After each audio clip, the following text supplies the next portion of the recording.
یہ لوگ جو ہے کریکٹس ہیں، یہ سب کچھ کیا ہے، اس کا کیا جواب ہے، ہم کہاں جا رہے ہیں؟ ہمیں تو ہمارے خرچے پہ ہمیں مارا جا رہا ہے. خاص طور سے ایک تو خاص رائٹ ڈائگنوزز نہیں کی جاتی. رائٹ ڈائگنوسس کیوں نہیں ہو ڈائگنوزز رہی؟ نہیں کی جاتی. جب ڈائگنوزز ٹھیک نہیں ہوگی تو رائٹ اینٹی بایوٹک. پریشر ہے یا پیسے کی لالچ ہے؟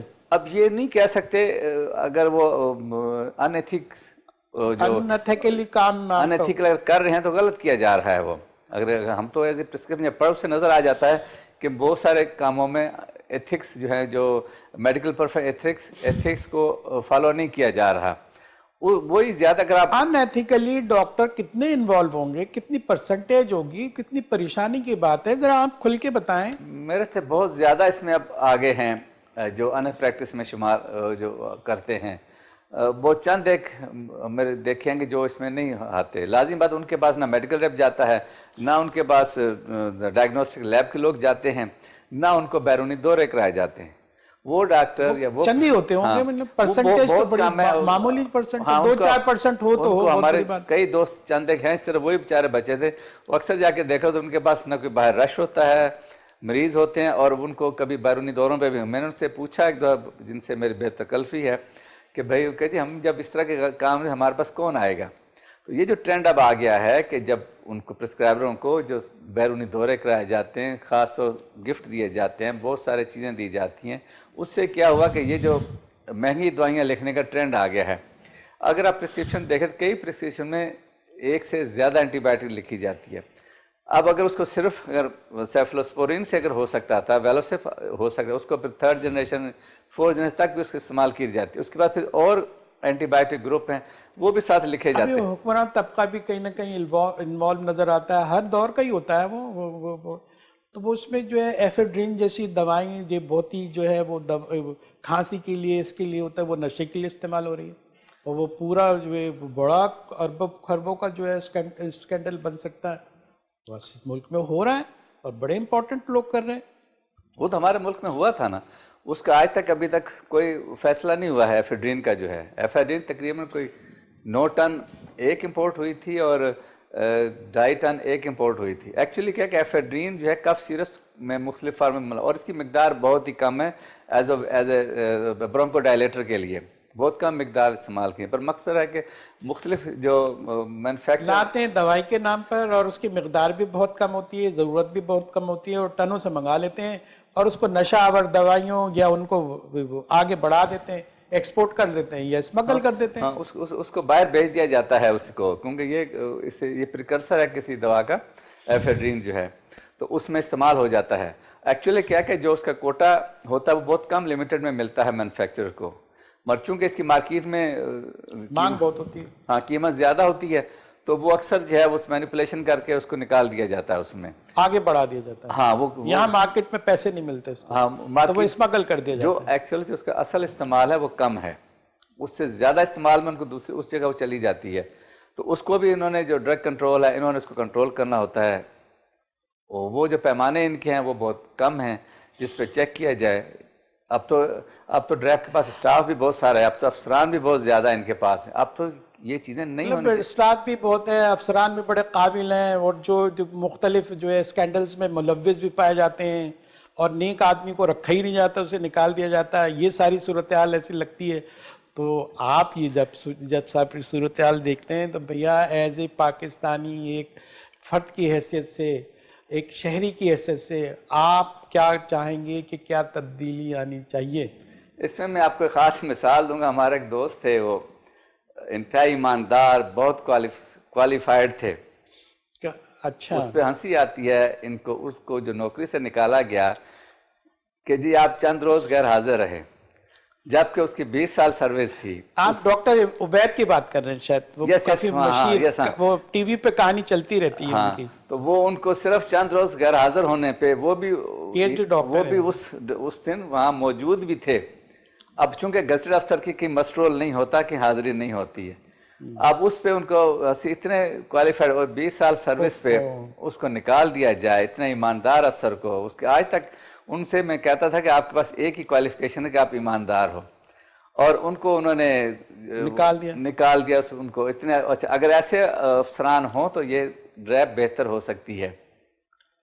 یہ دیکھیں سب کو آپ اتنی چیزیں لگا رہے ہیں کہ ایسا لگتا ہے کہ یہ جو نے ایک دیوار اگر کھڑی ہے نا تو وہ اس کو بمبارڈمنٹ سے گرانا چاہتے ہیں. ہر ادارہ جو ہے اندر سے کولیپس ہے, وہ کارکردگی نہیں دکھا رہا, اس میں کالی بھیڑیں آ گئی ہیں.